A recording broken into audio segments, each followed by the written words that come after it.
Buenas tardes, familia, y buenas tardes a todos aquellos que se conectan a través de estos medios digitales. Gracias por acompañarnos. Nosotros somos Desarrollo Integral Trasciende, y a nombre de nuestros pastores yo les quiero dar una bienvenida y agradecerles el tiempo que se toman para poder conectarse, sabiendo que hay muchas opciones el día de hoy. Gracias por acompañarnos y ojalá te puedas quedar hasta el final de este mensaje. Mi nombre es Daniel Hernández y, como lo dije, a nombre de nuestros pastores, hoy fui encomendado a llevar este alimento o esta palabra que tiene la intención de edificar la vida de los creyentes y podernos aportar en el crecimiento del carácter de Cristo. Así es que reciban una calurosa bienvenida a todos ustedes, no solamente mía, sino también de la gente que se encuentra aquí en nuestras instalaciones. ¿Y cómo les damos la bienvenida, familia? Con un fuerte y caluroso aplauso. Bienvenidos y gracias nuevamente, gracias por acompañarnos. Muy bien, mi pastor tuvo a bien hacerme la invitación para compartir el día de hoy y quise titular el mensaje del día de hoy: preservadores de vida. ¿Puedes decirlo conmigo? Preservadores de vida. Fuimos llamados no solamente a participar del reino de Dios, sino a ir más allá y poder ser preservadores de una vida. Como nuestro pastor lo ha venido realizando, cuando menciona el tema, nuestro pastor busca hacer un resumen o a través de una frase poder resumir de qué trata el mensaje. Y yo quise intentar también hacer esto. Y cuando hablamos de preservadores de vida, quiero que en tu corazón se afirme lo siguiente: un hijo que responde con madurez a los procesos formativos del carácter de Cristo desarrolla una visión generacional, donde esa visión generacional va a generar también en nosotros el preservar una vida, y esta preservación de vida se convierte en una responsabilidad. Todo hijo de Dios que comienza a responder con madurez a los procesos formativos, se abre una visión generacional. Esto es donde podemos preservar la vida y se convierte en una responsabilidad de todo hijo de Dios. Nuestro pastor ha venido compartiendo distintos mensajes, o los últimos mensajes que ha venido compartiendo nuestro pastor, mensajes que obviamente contribuyen a la formación del carácter de Cristo en nosotros, ¿no? Con la finalidad, como nuestro pastor ha hecho énfasis, de reinar en vida. Lo que nuestro pastor ha venido compartiendo, él dice, para poder reinar en vida, para poder echar mano de los recursos de Dios, sobreponerlos ante las situaciones y que el nombre de Dios sea glorificado. Sin duda, familia, todo hijo de Dios que genuinamente desea reinar en vida, debe desarrollar el carácter de Cristo. Lo quiero repetir: todo hijo de Dios que genuinamente desea reinar en vida debe desarrollar el carácter de Cristo, de tal forma que cada vez hay más evidencia del gobierno de Dios en todos los aspectos de su vida. ¿Ok?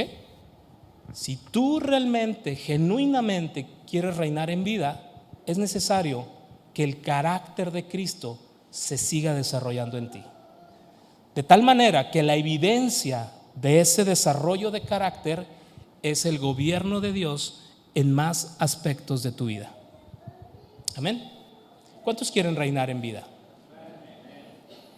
¿Cuántos probablemente no levanten su mano, pero dicen: yo ni sé qué significa reinar en vida? ¿Cómo que reinar en vida? ¿De qué se trata eso? ¿Por qué reinar en vida? ¿No? Y esto es un poco de lo que quiero hablar a continuación, antes de entrar al mensaje o a la parte central del mensaje. ¿Sabes que reinar en vida, como yo lo he venido entendiendo a través de los mensajes de nuestro pastor, es que reinar en vida es participar del y en el gobierno de Dios? Reinar en vida, cuando tú escuchas reinemos en vida, ¿quieres reinar en vida? Sí, amén, yo quiero reinar en vida. ¿Y qué es reinar en vida? Es participar del y en el gobierno de Dios en nosotros. ¿Por qué del y en? Porque no nada más es participar del gobierno de Dios, como son sus recursos, sus bendiciones y toda la gloria y la grandeza de Dios. Porque yo puedo participar del gobierno de Dios. Hoy en nuestra nación hay varios apoyos sociales, ¿estamos de acuerdo? Tú puedes participar del gobierno, del beneficio del gobierno, pero otra cosa es participar en el gobierno o el ejercicio de gobierno. ¿Te das cuenta? Una cosa es tomo los beneficios del gobierno y otra cosa es yo ejerzo gobierno. Entonces por eso quiero hacer énfasis que reinar en vida es participar del y en el gobierno de Dios, es decir, estar completamente sujeto al gobierno de Dios en mi vida, de tal manera que todas las bendiciones y los beneficios de ese gobierno los adquiero, pero a la vez estoy ejerciendo ese gobierno. Muy bien. Ahora, reinar en vida es participar del gobierno. Participar del gobierno de Dios, ¿qué quiere decir? Cuando tú escuchas, debes participar en el gobierno de Dios. Tú me vas a decir, aquí está mi INE, ¿dónde me afilio? Tómalo. No. Participar del gobierno de Dios, ¿sabes qué significa? Significa que su voluntad sea realizada en nosotros. Si hubiera una nación con un gobernante, pero no hay nación, no hay personas, ¿se podría ejercer gobierno? Pues no. ¿Cómo es que se ejerce el gobierno de alguien cuando esa nación está sujeta a la autoridad, al poder, a las leyes, a las determinaciones del gobernante? ¿Estamos de acuerdo? Entonces, reinar en vida es participar del gobierno de Dios. Participar del gobierno de Dios es que su voluntad sea hecha en mi vida. ¿Y cómo su voluntad puede ser hecha en mi vida? ¿Cómo es que yo participo de esa voluntad? Ok, Daniel, voy entendiendo. Reinar en vida, que el gobierno yo participe en él. La manera de participar del gobierno de Dios es que su voluntad sea hecha, porque cuando su voluntad es hecha en mi vida, todo lo que yo hago, todo lo que yo determino, todo lo que yo ejerzo refleja el gobierno de Dios. ¿Vamos bien? Tú hoy en día te comportas regido bajo ciertas leyes del gobierno mexicano. ¿Estamos de acuerdo? Tú sabes que no puedes brincar ciertas leyes porque si las brincas hay consecuencias. Tú y yo estamos viviendo bajo el gobierno de la República Mexicana. ¿Estamos de acuerdo? Lo mismo es en el gobierno de Dios. Si yo quiero que el gobierno de Dios esté en mi vida, simplemente tengo que hacer su voluntad. Pero ¿cómo hago su voluntad? ¿Cómo puedo hacer la voluntad de Dios en mi vida? Creo que hay dos aspectos que podemos resaltar. El primero es que necesitas ser un canal acondicionado para recibir instrucciones. Si tú quieres hacer la voluntad de Dios, tienes que ser un canal acondicionado para poder recibir esas instrucciones. Y cuando digo un canal acondicionado, me refiero a que necesitamos nacer de nuevo. ¿Te acuerdas la conversación que tuvo nuestro maestro con Nicodemo? Que le dijo, tú necesitas nacer de nuevo, porque si no naces de nuevo, no puedes ver ¿qué? Ayúdame, el reino. Pero después le dice, es necesario que nazcas de nuevo, porque si no naces de nuevo, no puedes entrar en el reino. ¿Te das cuenta? Hay una imposibilidad. Es imposible que tú reines en vida. Es imposible que el gobierno de Dios esté en ti. Es imposible que tú puedas hacer la voluntad de Dios si no naces de nuevo. Cuando naces de nuevo, se acondiciona un canal para poder recibir instrucciones de Dios. Aquel que me diga, no, Daniel, yo no necesito eso. No, es que no lo estoy diciendo yo. El maestro dijo, no puedes ver y no puedes entrar. O sea, para ti es nublado, es cegado. O sea, no hay manera que un ser humano que no haya nacido de nuevo comprenda el gobierno de Dios. Puede tener una idea del gobierno de Dios, puede tener una imaginación acerca de cómo es que Dios gobierna, puede tener unas ideas de qué es lo que Dios quiere para su vida, pero nunca va a tener la certeza de la voluntad de Dios para su vida. Atención a lo que estoy diciendo, porque el primer requisito para poder ejercer este gobierno es ser un canal acondicionado, y cuando digo un canal acondicionado es nacer de nuevo. Muy bien, para recibir instrucciones. Pero lo segundo que debemos considerar es que tiene que haber corazones donde su voluntad encuentre obediencia. Porque ¿qué pasa si yo ya nací de nuevo? ¿Cuántos ya nacieron de nuevo? ¿Pueden levantar su mano? Levante su mano. Tú ya eres un canal acondicionado para recibir instrucciones de Dios. ¿Cuántos dicen amén? Créelo, claro. Yo ya puedo ver y puedo entrar en el reino de Dios. Pero ¿sabes cuál es el segundo requisito? Un corazón donde su voluntad encuentre obediencia. Porque puedo estar ahí, puedo ver el reino, pero puedo estar negándome a seguir sus instrucciones. ¿Te das cuenta? Y esto es natural cuando recién nos convertimos, cuando recién nos acercamos a Dios. Pero tiene que llegar un momento en tu vida, si tú quieres reinar en vida, porque reinar en vida no es para los niños, es para los maduros. Porque si recuerdas un pasaje en la Escritura, dice que el niño de nada difiere con el esclavo, ¿no? Aunque es señor de todo. ¿Por qué? Porque un niño no ejerce gobierno. Un niño no tiene la capacidad de entender voluntad y ejercer obediencia o de ejecutar instrucciones. Un niño simplemente anda ahí. ¿Habemos niños espirituales? Sí. ¿Es malo? No. Todos llegamos como recién nacidos, nacer de nuevo. Todos llegamos como niños chiquitos al reino de Dios. Ahí estamos. Pero tiene que llegar un momento en nuestra vida que si genuinamente queremos reinar en vida, es necesario que el gobierno de Dios se ejerza. Para ejercer el gobierno de Dios es necesario conocer su voluntad.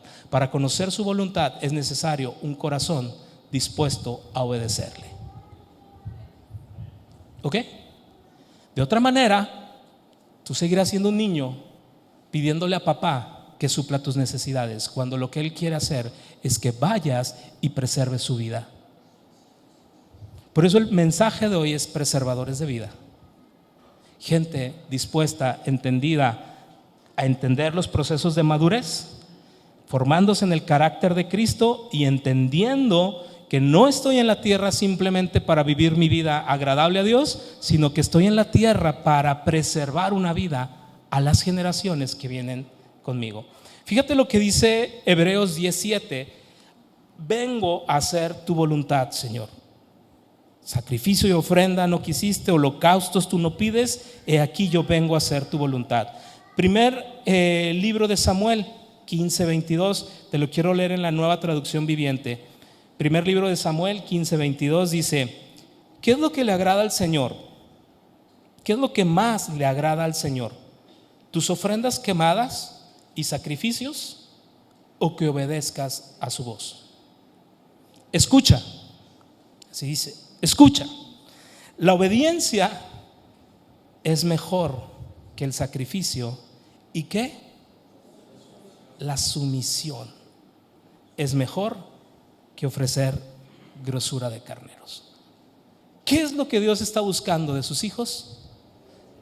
¿Sacrificios? Es que yo vine a la reunión con mucho sacrificio, hermano. No, hombre, si te imaginas todo lo que tuve que hacer. Dios te bendiga, Dios te guarde, pero Dios quiere tu obediencia y tu sujeción. Entonces no vengo a la iglesia. No, por supuesto que ven, pero Dios no está buscando el sacrificio humano. Lo que Dios quiere es encontrar corazones acondicionados para escuchar su voz y para ejecutar sus instrucciones. Eso es lo que pide Dios. Eso es lo que Dios espera de un hijo que va madurando, un hijo que va creciendo. Filipenses 2:13 en la Nueva Traducción Viviente. Filipenses 2:13, Nueva Traducción Viviente. Pues Dios trabaja en ustedes. ¿Quién trabaja en nosotros? Dios. Y les da dos cosas: el deseo y el poder. Di conmigo, el deseo y el poder. Nuevamente, di conmigo, el deseo y el poder. ¿Para qué? Para hacer su voluntad. ¿Te das cuenta que la manera de reinar en vida es participar del gobierno de Dios? Participar del gobierno de Dios es hacer su voluntad. Hacer su voluntad es un corazón acondicionado, pero dispuesto a obedecerle. Y aquí lo interesante que nos dice el apóstol Pablo en la carta a los Filipenses es que es Dios. ¿Quién? Dios es el que trabaja en nosotros y nos da el deseo y el poder. ¡Wow! Esto es rico. Y si no lo ves, no te preocupes. A mí se me hace muy rico. Muy rico, ¿por qué? Porque Dios no lo deja a tu ánimo, ni a tus capacidades, ni a tus circunstancias, ni a tu pasado, ni a tu presente. El deseo de hacer la voluntad de Dios, Dios lo siembra, pero no nada más te da el deseo, te da el poder para cumplirlo. Wow. Aquel que aquí se siente incapaz de hacer la voluntad de Dios, ese es un pensamiento de las tinieblas. Recházalo. Aquel que diga, no, es que yo sí quiero, pero es que no puedo. No, es que a mí me encantaría hacer la voluntad de Dios, pero es que batallo mucho. No, esa no es la voluntad de Dios. Dios te da el deseo, pero te da el poder para cumplirlo. Y eso es la vida de Dios en nosotros. El deseo y el poder para hacerlo. ¿Por qué un pájaro vuela? ¿Porque fue a la escuela de voladores? ¿Porque fue a la escuela de las águilas del América? Que por cierto ayer no nos fue bien, pero bueno, no, ni modo. No, el pájaro vuela porque hay una ley de vida en él que le da el deseo de volar, pero aparte le faculta o le da el poder para volar. ¿Estamos de acuerdo? Porque el perro ladra. Pues porque es bien ladrón, Daniel, este es bien tremendo. No, porque en su naturaleza está el deseo de ladrar, de wow, wow, wow, wow, wow. Pero aparte tiene el poder de wow, wow, wow, wow, wow. ¿Te das cuenta?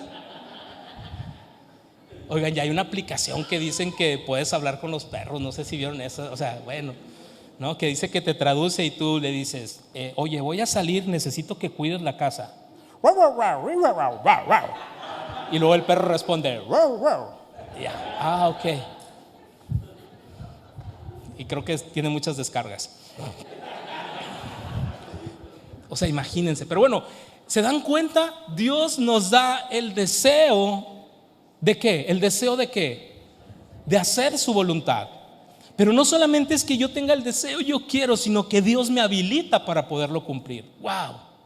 Gracias, Señor. Gracias, porque no está en mi estado de ánimo, porque no está en mi conocimiento, porque no está en mis años de creyente, porque no depende de las circunstancias que estoy viviendo, sino depende de tu poder, de tu Hijo, de tu vida en mí, que me da ese deseo y puedo continuar firme y determinado a cumplir su voluntad, a reinar en vida. Por eso digo que esto es rico. Esto es rico. Esto es rico porque no importa cómo te sientes el día de hoy, el poder de Dios sigue ahí. ¿Qué necesitamos? Un corazón dispuesto a obedecerle. Cuando el Espíritu comienza a hablar y decirte por ahí no, cambia, corrige, y el Espíritu ahí, esa obediencia, esas instrucciones es lo que nos permite entonces cada vez más cumplir la voluntad de Dios. Es por medio de Cristo que somos acondicionados para el ejercicio de gobierno.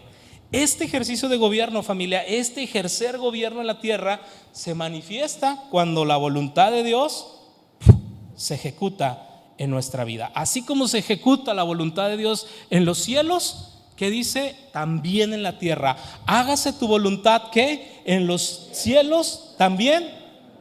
¿Cómo se va a hacer la voluntad de Dios en la tierra? Ayúdenme. ¿Cómo se puede hacer la voluntad de Dios en la tierra? En corazones dispuestos, en mí, a través de mí. ¿Cómo se hace la voluntad de Dios en la tierra? A través de mí. No hay otra forma. Claro que Dios puede detener el mundo, claro que Dios puede hacer señales poderosas y cumplir su voluntad, pero Dios es un Dios colaborativo. Ya lo dijo nuestro pastor en algunos mensajes. A Dios le interesa involucrarnos, a Dios le interesa meternos en los planes que Él tiene. Y fíjate, cuando dice el cielo, no imaginemos las nubes, sino ese ámbito celestial, ese ámbito espiritual, ese ámbito eterno, donde la voluntad de Dios se está cumpliendo de una manera natural, ahí donde los ángeles están alabando, en ese ámbito celestial y eterno donde Dios está ejerciendo gobierno. Dice: hágase tu voluntad, tal cual sucede ahí, de manera natural, con esa fuerza, con ese poder, con esa potencia como se ejerce en el cielo, ejérzase en la tierra. Y ahí entramos tú y yo. Ahí estamos tú y yo. Corazones listos, corazones dispuestos, quitando todo pretexto y toda excusa. No es el tiempo, no son los años de creyentes, no es cómo te sientes el día de hoy, porque Dios es el que trabaja en ti el deseo y el poder para cada vez más cumplirlo. Gloria a Dios por eso. Qué bueno que no lo deja en mis manos, qué bueno que Dios no depende de mis estados de ánimo. Nuestro Señor Jesucristo, después de haber resucitado, lo vamos a encontrar después de la resurrección. Tú puedes leer los evangelios y vas a encontrar que el Señor Jesucristo se le apareció a los discípulos o a los apóstoles y les hizo saber algo.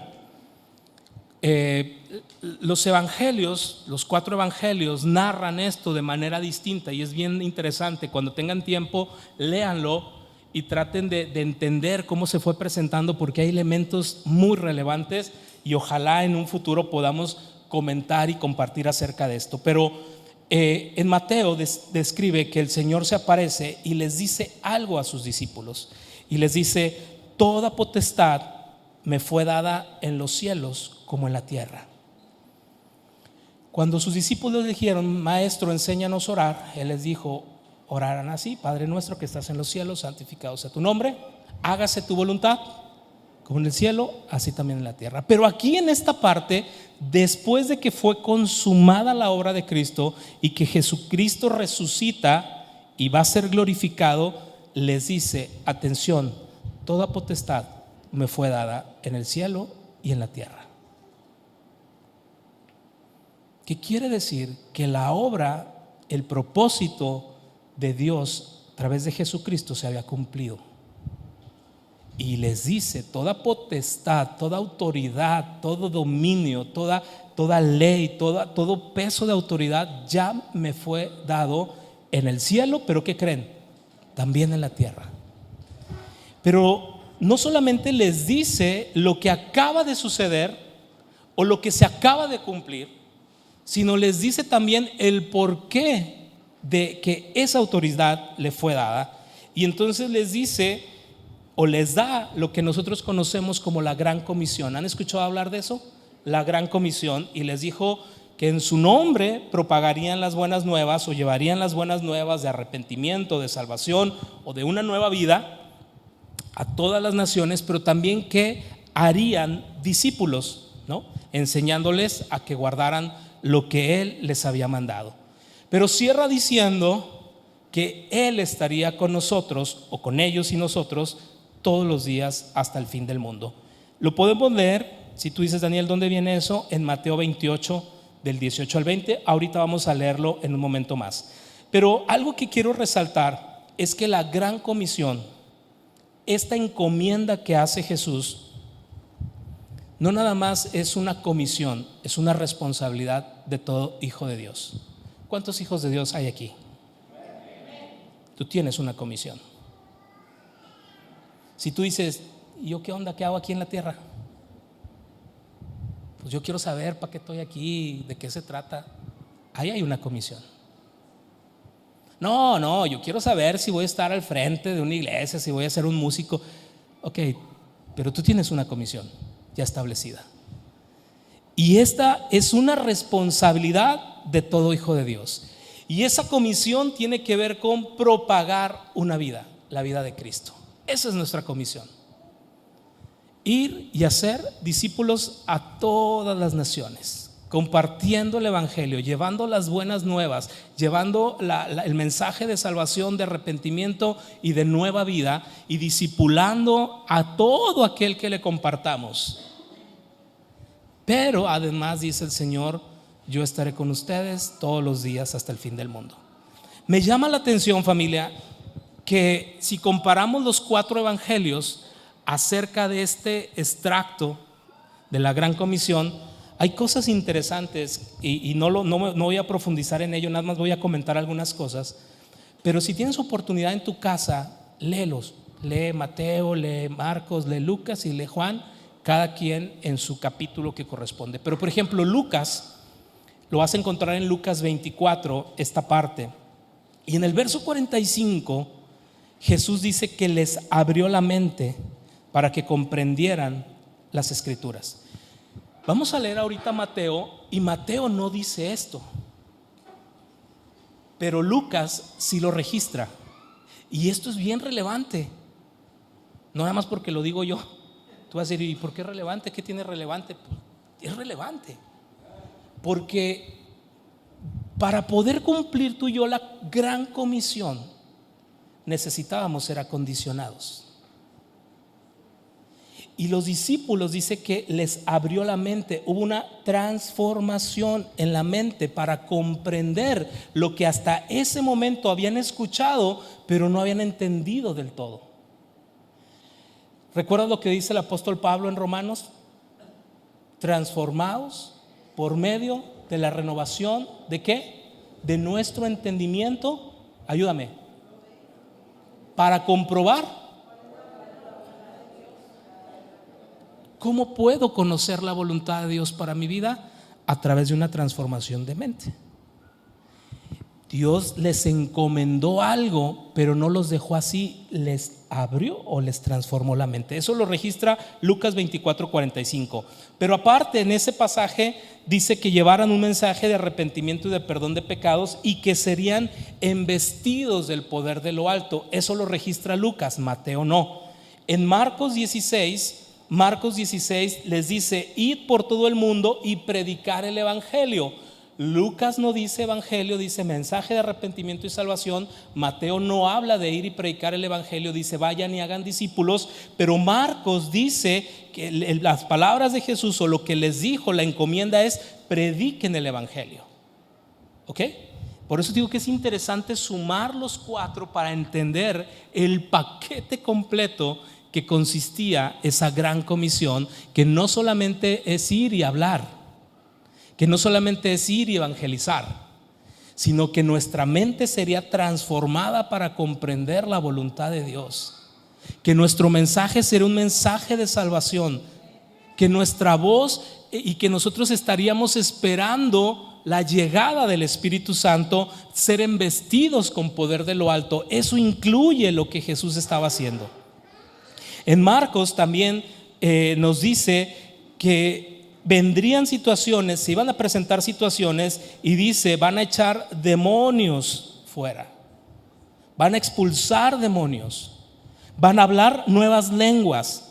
Si toman serpientes en sus manos no les harán daño, si bebieren cosa mortífera no les hará daño.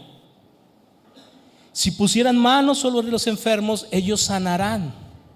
Fíjate, la gran comisión no solamente tiene que ver con ir y compartir el evangelio, ¿sí me explico? Sino que tú entiendas toda oportunidad para preservar la vida de Cristo en una persona. Y si eso es orar por sanidad, preséntale el evangelio. ¿Me doy a entender? Él no dijo no les va a suceder nada, les dijo: si llegaran a probar cosa mortífera, ¿quién en su sano juicio se toma un shot de veneno? O sea, ¿qué estaba diciendo el maestro? Que lo íbamos a probar y decir: para que vean que yo soy enviado, aquí hay veneno, vean tremendos lo que va a suceder. No pasa nada, soy el enviado de Dios. No, ¿verdad que no? Lo que estaba diciendo es que en medio de las adversidades, en medio de aquellas situaciones que podrían ser mortales para tu vida, ahí el poder de Dios sería siendo glorificado. Que aunque se presentaran situaciones, serpientes, daños, cosas naturales, eso no detendría la voluntad de Dios en los seres humanos, sino que tuvieras una visión generacional para ir más allá de toda circunstancia. Por eso el apóstol Pablo dice: estoy preso a causa del evangelio.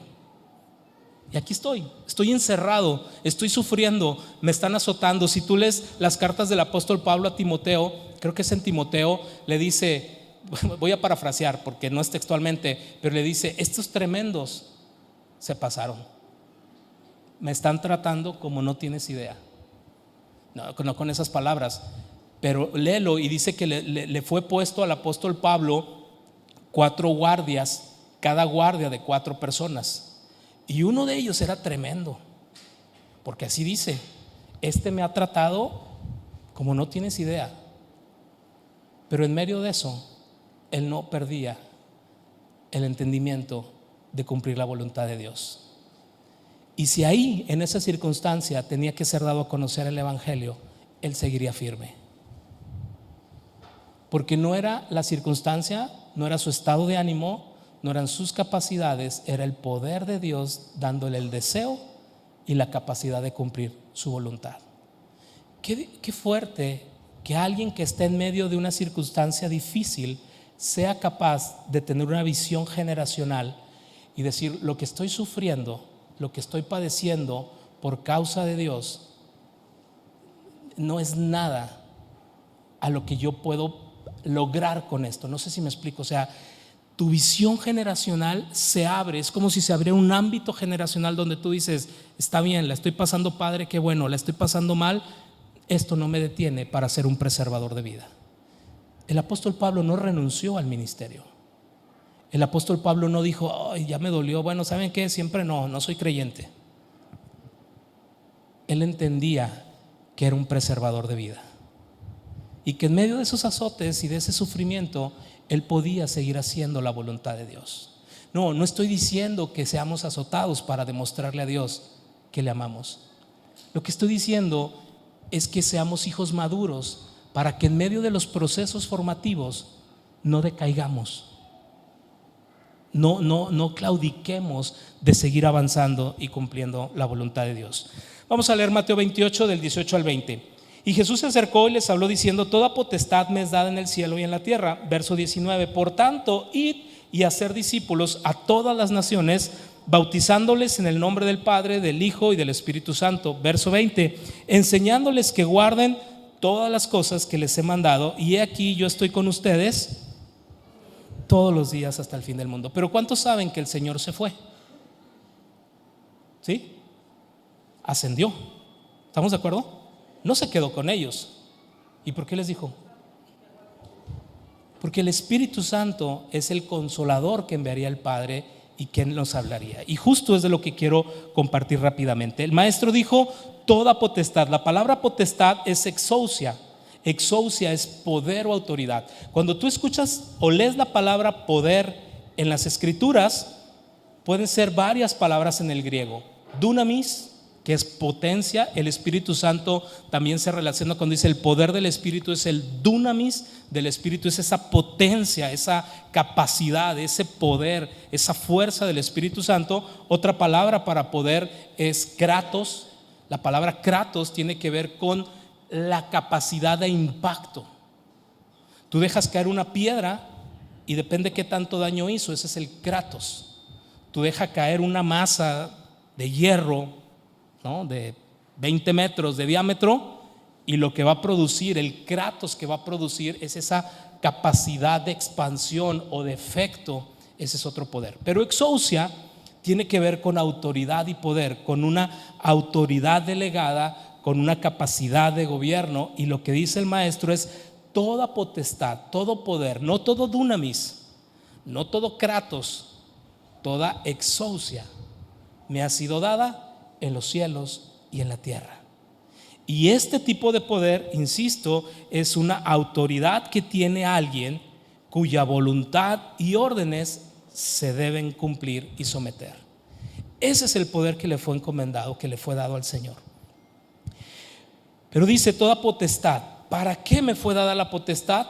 ¿Para qué me dio mi Padre el ejercicio de gobierno? Para que ustedes vayan y hagan su voluntad.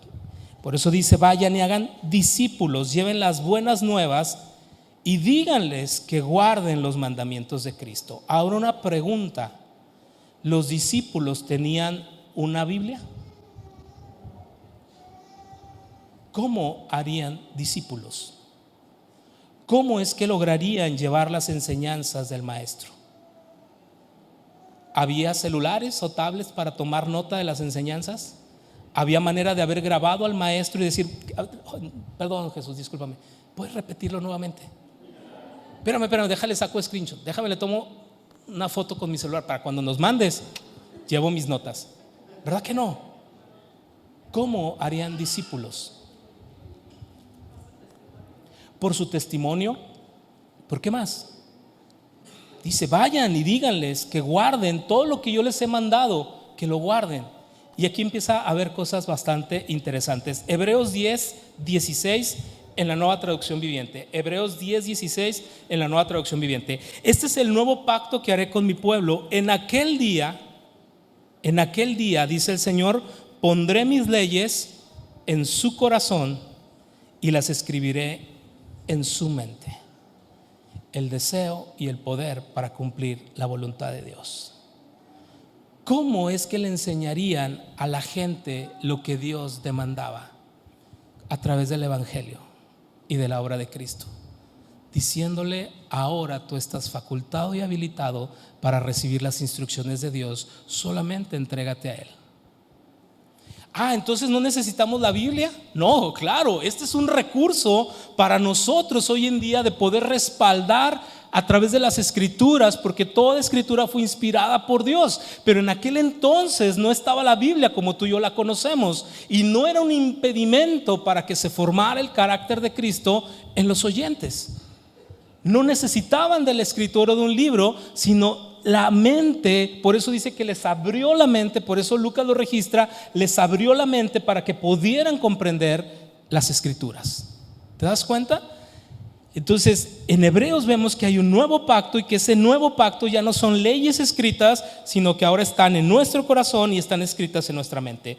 Juan 14:26: mas el Consolador, el Espíritu Santo, a quien el Padre enviará en mi nombre, Él les enseñará todas las cosas y les recordará. ¿Qué? Les recordará todo lo que yo les he dicho. La obra del Espíritu es ese poder, es esa capacidad de poder llevarlo a la gente.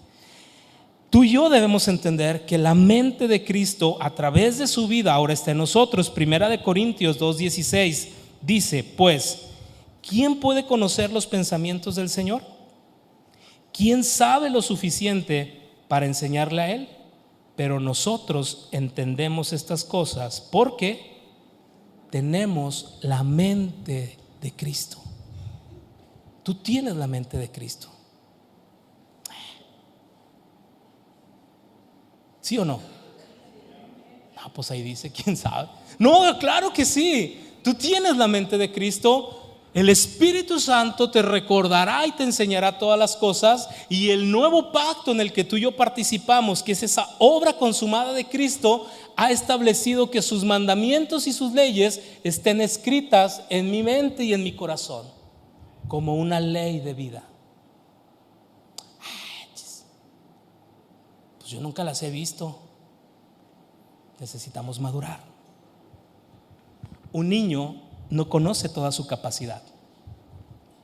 Un niño tiene que ir descubriendo, conforme va madurando, va descubriendo su capacidad, su potencial y todo lo que su naturaleza le entrega. Samir todavía no camina, ¿verdad, Pepe? Anda en eso. Christopher, Néstor y Raiza, ahí está, chiquito el bebé. La pregunta es: ¿tendrá la capacidad de caminar? Por naturaleza sí. ¿Tendrá la capacidad de crecer, de aprender y de ejercer algo? Por naturaleza sí. Pero todavía no lo descubre. De eso se trata el discipulado y la enseñanza de la que hablaba el maestro. No van a ir simplemente a decir lo que quieran. Serán embestidos de poder.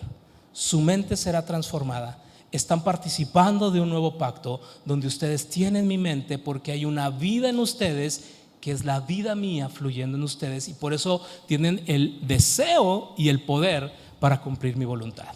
¿Se dan cuenta cómo el Maestro y Dios no dejaron las cosas al azar? Se estableció de manera correcta la manera de tú y yo reinar en vida. Reinar en vida no tiene que ver con salir y decir, pues por fe, como dijo el pastor en una de sus predicaciones, por fe las llaves están en el pantalón. No, por fe, no, es que no es por fe, es simplemente un ejercicio de gobierno donde hay un corazón acondicionado y donde hay un corazón dispuesto a hacer la voluntad de Dios. Simple como eso. Donde en tu matrimonio empieza a haber alineación, donde el Espíritu Santo comienza a hablar a tu vida para ajustar cosas en tu familia, en tu comportamiento, en tu trabajo, con tus hijos. Empieza a haber un orden y una alineación de ese ejercicio de gobierno, pero por supuesto tiene que haber corazones dispuestos a obedecer a Dios. Dios no dejó nada al azar. Ahora tú y yo llegamos a los pies de Cristo, nos convertimos a Él probablemente por necesidad, pero tiene que haber un momento en nuestra vida donde eso cambie. Yo ya no estoy buscando a Dios por necesidad, sino yo estoy buscando a Dios para ejercer gobierno. Yo estoy buscando a Dios para cumplir la gran comisión. Probablemente yo estoy ahorita aquí porque llegué con una necesidad, con una situación, una dificultad, una enfermedad, accidente, divorcio, situaciones complicadas, el fallecimiento de un familiar, pérdida de trabajo, crisis financiera, crisis, lo que sea. A lo mejor te trajo a los pies de Dios, pero tiene que haber un momento en tu vida donde tú digas, yo ya no estoy buscando a Dios por necesidad personal. Yo sé que tengo una comisión. Yo sé que todo hijo tiene una encomienda. Yo estoy aquí para ejercer el gobierno de Dios en todos los aspectos de mi vida. Es ahí cuando realmente vamos a poder experimentar un ejercicio de gobierno correcto. Pero ¿por qué no logramos hacer esto? ¿Qué impide que al día de hoy nosotros no nos determinemos a cumplir la voluntad de Dios? ¿Qué creen que esté sucediendo? Si yo te preguntara, ¿cuántos anhelan hacer la voluntad de Dios? Creo que todas las manos se levantarían. La siguiente pregunta sería, ¿cuántos están cumpliendo la voluntad de Dios? Y creo que ahí algunas manos ya no se levantarían. La pregunta es ¿por qué?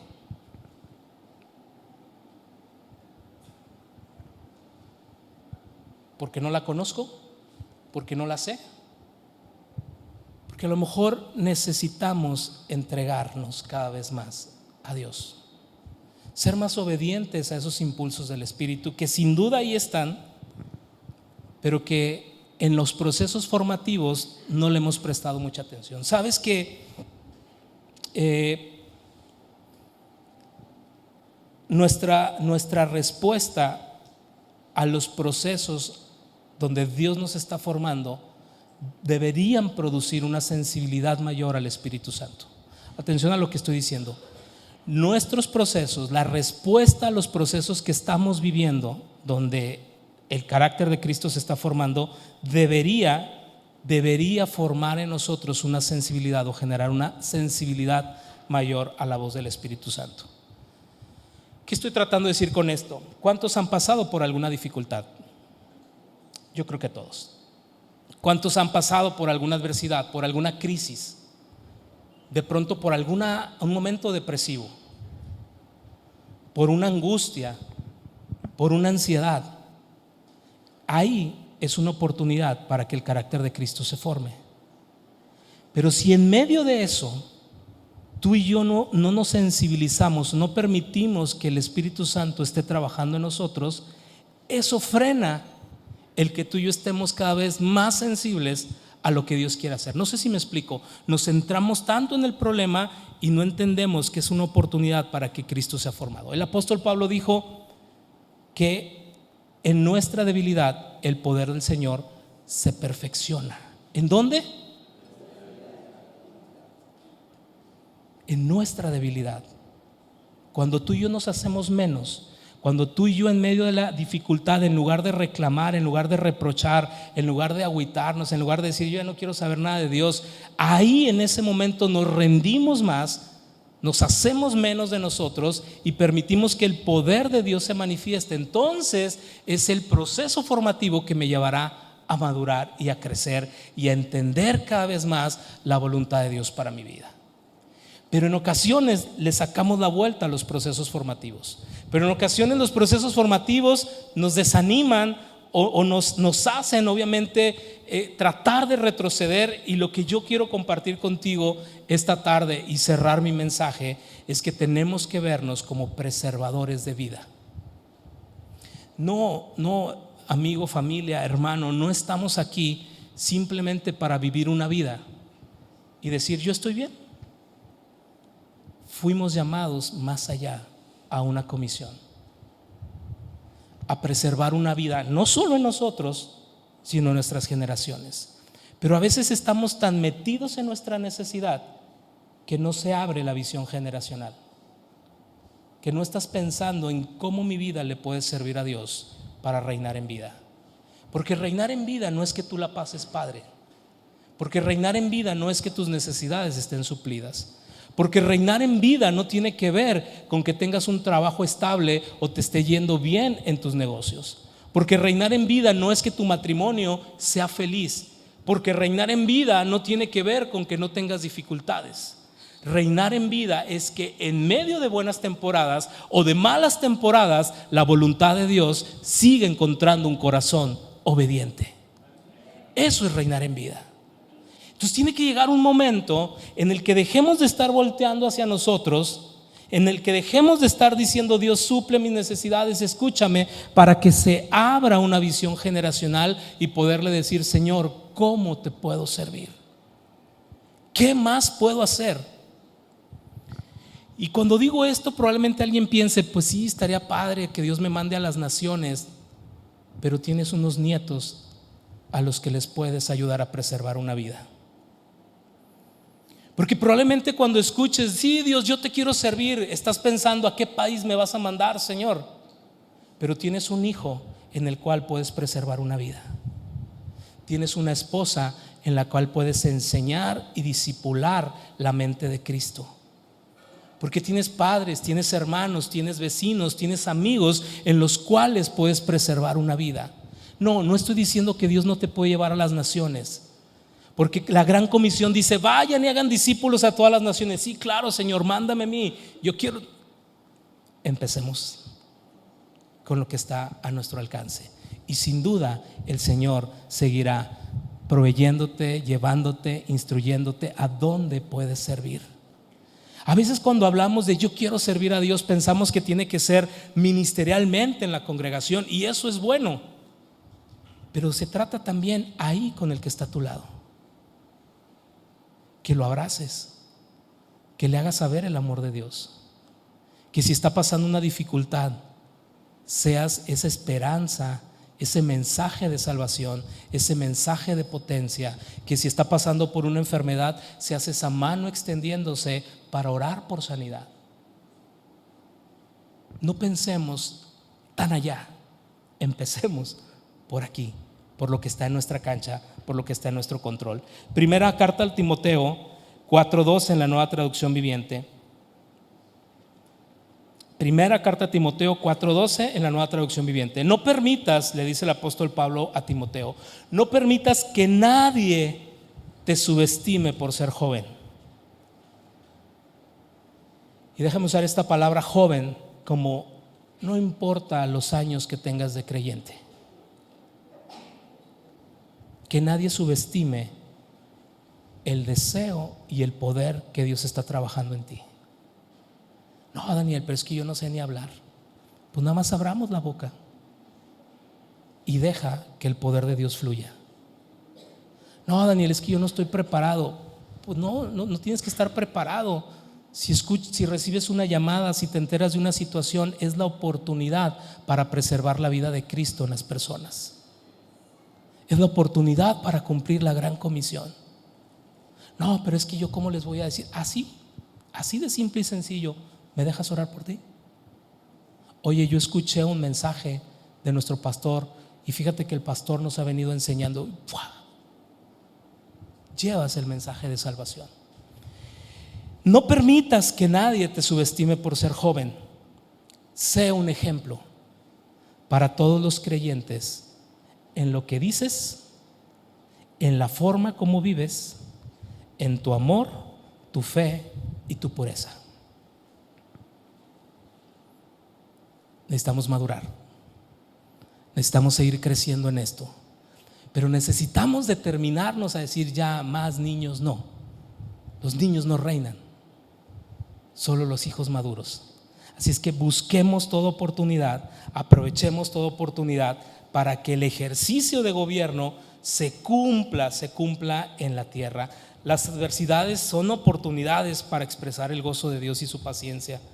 Dios va a ordenar, Dios va a ir arreglando, Dios se va a glorificar en las circunstancias. Ya no hay tiempo y no quiero consumir más tiempo en lo que traía preparado.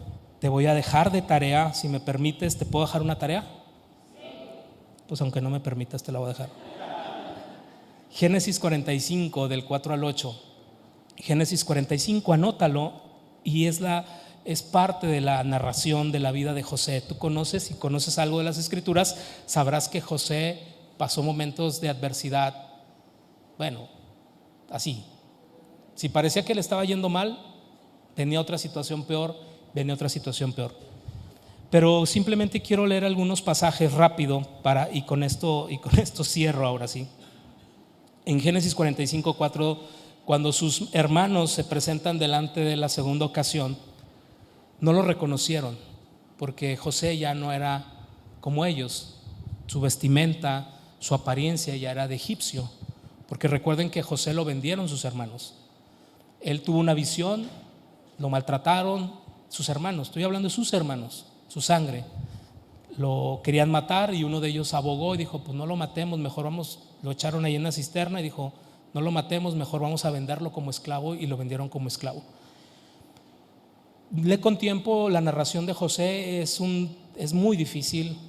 Si de pronto te pones en los zapatos de él y si tienes hijos y te llegaras a imaginar que uno de tus hijos pasara por eso, es inconcebible. Pero José permaneció, José siguió. Y en el verso 4 dice: por favor acérquense, les dice, y les dijo.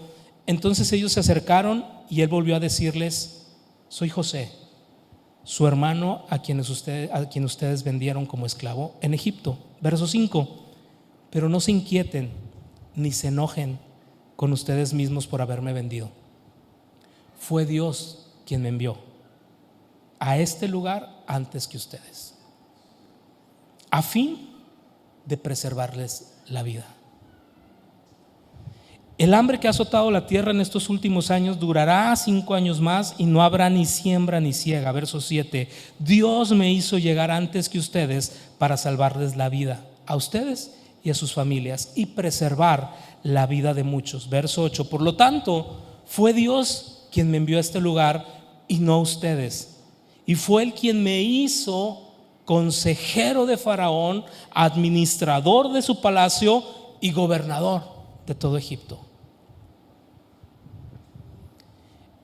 Un corazón que ejerce gobierno es capaz de entender que las circunstancias difíciles es un proceso formativo del carácter de Cristo, que Dios utilizará para su gloria. Quiero que me regales tu atención. Dios permitió que José fuera maltratado, golpeado, avergonzado, humillado y vendido.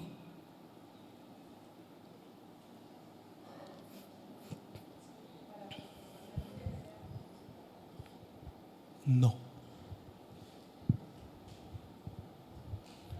Fueron los tremendos de sus hermanos, pero José entendió. Atención a lo que voy a decir, porque decir: no, espérame, pues es que Dios sí sabía. Pero José entendió que todo obra para bien de los que aman a Dios, y que esa adversidad produjo en él carácter, y que esa adversidad Dios es capaz de transformarla en una bendición y en su gloria. No, es que Dios no está jugando a dañarte y hacerte daño para que entiendas o para que aprendas. Esa es la maldad en el corazón del hombre. Pero Dios es poderoso para que esa situación la convierta y la transforme en preservación de vida. Al grado que José llegó como esclavo y terminó como consejero del faraón, como administrador de su reino y ejerciendo gobierno. Ese es el poder de Dios, capaz de transformar tus adversidades, tus circunstancias, tu pasado, tomar de tu pasado, tomar de tus dificultades, tomar las situaciones difíciles que has vivido y transformarla y llevarlas a un momento de gloria y honra para Él. Por eso José es capaz de decir: tranquilos, me vendieron, fueron ustedes, pero Dios logró hacer que todo eso se transformara para preservar sus propias vidas. José es capaz de decir: lo hiciste en tu corazón de maldad, pero poderoso es Dios para transformar todo eso en algo que le glorifique. Por eso digo: Dios me trajo aquí. Por eso digo: Dios me puso aquí. Por eso puedo decir: es la voluntad de Dios. En tu albedrío, en tu capacidad de decidir, no importa, Dios transforma todo eso. Como dice Romanos, y con esto finalizamos, ahora sí. Van a decir: nada, ni terminas. Romanos 8:28. Y sabemos que Dios hace que todas las cosas cooperen para bien de quienes lo aman y son llamados según el propósito que Él tiene para ellos. Así es que, familia, seamos preservadores de vida. ¿Cuántos dicen amén? No te claves en tus circunstancias. Ya dejemos circunstancias, ya dejemos pretextos, ya dejemos esos temas de niños. ¿Queremos reinar en vida? Preservemos esto, llevémoslo a quienes están a nuestro alrededor. Ya no justifiques, ya no digas: es que yo no le sé mucho. Simplemente deja que el poder y el deseo que Dios puso en ti empiece a fluir de manera natural. ¿Me ayudas a cerrar tus ojos? Gracias a quienes nos acompañaron en esta transmisión. Nos despedimos mientras nosotros nos quedamos aquí orando un momento y deseamos con todo el corazón que esta palabra contribuya al crecimiento y la edificación de la vida de Cristo en ti. Bendecidos somos. Podemos orar esta tarde.